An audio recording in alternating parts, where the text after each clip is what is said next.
When installing a car seat using the seatbelt with a switchable retractor, first thread the seatbelt through the car seat's belt path. Then buckle it.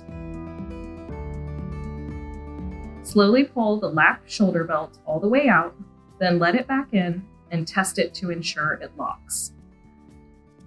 Push down on the seat and feed the belt back into the retractor spool. With a forward-facing seat, remember to attach the top tether and tighten it. With your hand on the belt path, try to move the seat from side to side and front to back. It should move less than an inch to ensure the seat will be held tightly during a crash. Now the seat is installed, secured, and ready to be used. When buckling in a child, make sure there are no folds or twists in the harness.